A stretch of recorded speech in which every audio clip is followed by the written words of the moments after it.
नमस्कार दोस्तों, अन्नपूर्णा दिव्य चैनल में आपका एक बार फिर से स्वागत है।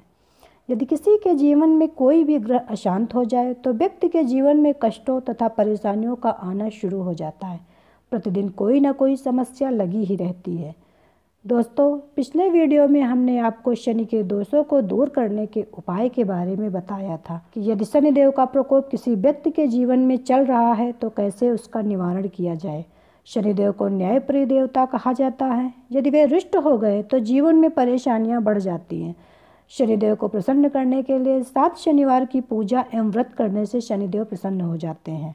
दोस्तों, आज हम आपको शनिवार व्रत कथा के बारे में बताने जा रहे हैं। आइए कथा का श्रवण करें। एक समय की बात है, सबसे बड़ा कौन है कि स्वर्गलोक में चर्चा चल रही थी। नवग्रह आपस में एक दूसरे से वाद विवाद हो गया कि हम सब में सबसे बड़ा कौन है। इस प्रश्न का उत्तर जानने के लिए सभी लोग देवराज इंद्र के पास गए। हे देवराज, आपको निर्णय करना होगा कि हम में सबसे बड़ा कौन है। इस प्रश्न को सुनकर देवराज इंद्र भी चिंतित हो गए तथा उलझन में पड़ गए कि किसे सबसे बड़ा तथा किसे सबसे छोटा कहा जाए। देवराज इंद्र ने सभी को पृथ्वी लोक में राजा विक्रमादित्य के पास जाने की सलाह दी कि उनके पास जाने से प्रश्न का उत्तर मिल जाएगा। विक्रमादित्य उज्जैनी नगर के राजा थे। राजा इंद्र के सुझाव पर सभी लोग पृथ्वी लोक पर विक्रमादित्य के पास गए। राजा विक्रमादित्य सभी देवताओं को देखकर आश्चर्यचकित हो गए तथा पृथ्वी लोक पर आने का प्रयोजन पूछा। जब देवताओं ने विक्रमादित्य को अपने प्रश्न को पूछा तो कुछ देर के लिए वे भी हैरान तथा परेशान हो उठे, क्योंकि सब देवता अपनी शक्तियों के कारण महान थे। किसी को भी बड़ा या छोटा कह देने से उनके क्रोध के प्रकोप से भयंकर हानि तथा कष्टों का सामना करना पड़ सकता है। परंतु फिर भी उन्होंने एक तरकीब सोची और सोना, चांदी, कांसा, तांबा, सीसा, रागा, जस्ता, अभ्रक, लोहे के 9 आसन बनवाए और उन्हें उसी क्रम में रख दिया। रखने के बाद राजा विक्रमादित्य ने सभी देवताओं से हाथ जोड़कर अपना अपना आसन ग्रहण करने का निवेदन किया। जो अंतिम सिंहासन पर बैठेगा वही छोटा होगा। लोहे का सिंहासन क्रम के अनुसार सबसे बाद में होने के कारण शनिदेव सबसे बाद में बैठे तथा वे सबसे छोटे कहलाए। शनिदेव ने सोचा, विक्रमादित्य ने यह सब कुछ जानबूझकर किया है। उन्होंने कुपित होकर विक्रमादित्य से कहा, तू मुझे नहीं जानता। राजा सूर्य एक राशि में 1 महीना, चंद्रमा 2.25 महीना 2 दिन, मंगल 1.5 महीना, बृहस्पति 13 महीना, बुध और शुक्र 1 महीना विचरण करते हैं, परंतु मैं 2.5 से 7.5 साल तक रहता हूँ। मैंने बड़ों बड़ों का विनाश किया है। 7.5 होने पर ही 14 वर्ष का वनवास श्री राम को हो गया था। रावण की 7.5 आने पर लंका को बंदरों की सेना से परास्त होना पड़ा। अब विक्रमादित्य तेरी बारी है, तुम सावधान हो जाओ। इतना कहकर शनिदेव कुपित होकर वहाँ से चले गए। सभी देवता खुशी खुशी वहाँ से चले गए। कुछ समय पश्चात राजा विक्रमादित्य की 7.5 आई।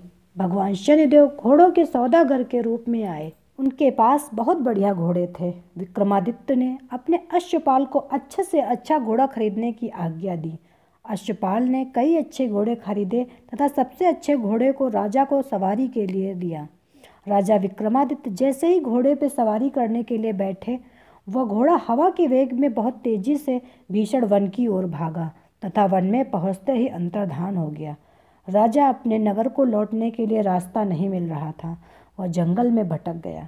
राजा को भूख प्यास लगाई। दूर दूर तक घूमने के बाद राजा को एक चरवाहा मिल गया। राजा ने उससे पानी पिलाने का आग्रह किया। चरवाहे ने राजा को पानी पिलाया। उसके बदले में विक्रमादित्य ने चरवाहे को अपनी अंगूठी दे दी तथा फिर रास्ता पूछकर वह जंगल से निकलकर पास के नगर जा पहुंचा।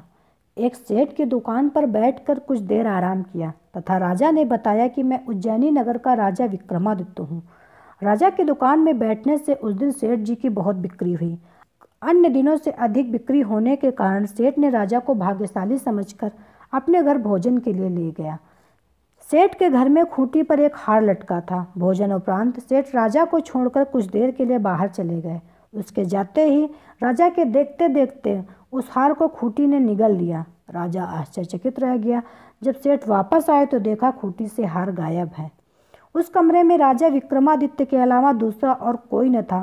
सेठ ने राजा को चोर समझकर अपने नौकरों से रस्सियों से बांधकर नगर के राजा के पास ले गया। विक्रमादित्य से जब राजा ने पूछा तो उसने कहा, मेरे देखते देखते खूंटी हार निगल गई।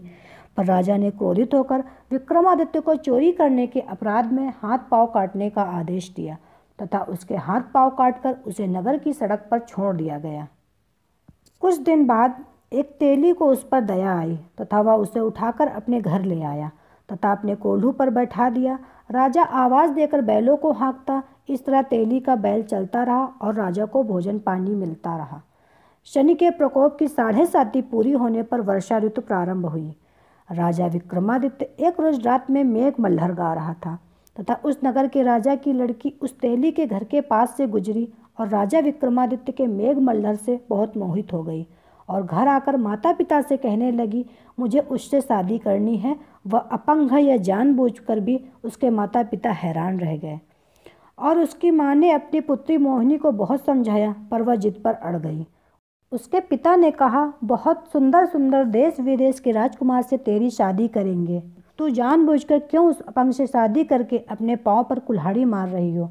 पर राजकुमारी अपनी जिद पर अड़ी रही तथा अन्न जल त्याग दिया और प्राण देने का निश्चय कर लिया। राजकुमारी की जिद के आगे उसके माता पिता को विवश होना पड़ा तथा उन्होंने अपनी पुत्री की शादी अपंग राजा विक्रमादित्य से कर दिया। शादी के बाद राजा विक्रमादित्य और राजकुमारी तेली के घर में रहने लगे।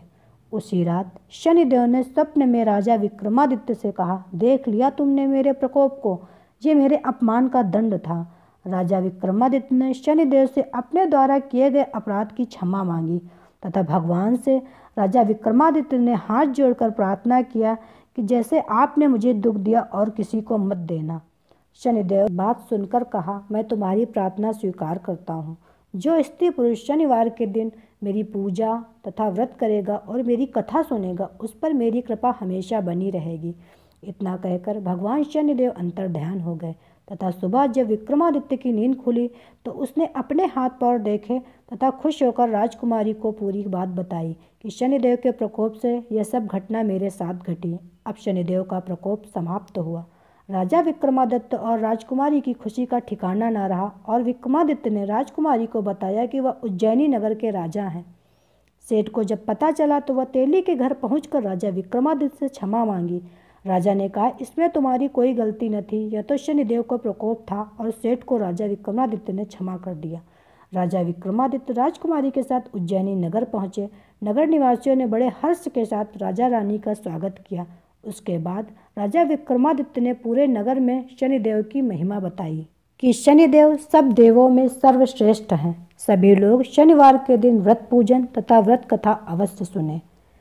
दोस्तों, मेरे लेटेस्ट अपडेट सबसे पहले आप तक पहुँचे इसके लिए मेरे अन्नपूर्णा दिव्य चैनल को सब्सक्राइब करें, लाइक करें, शेयर करें तथा बेल आइकन जरूर दबाएं।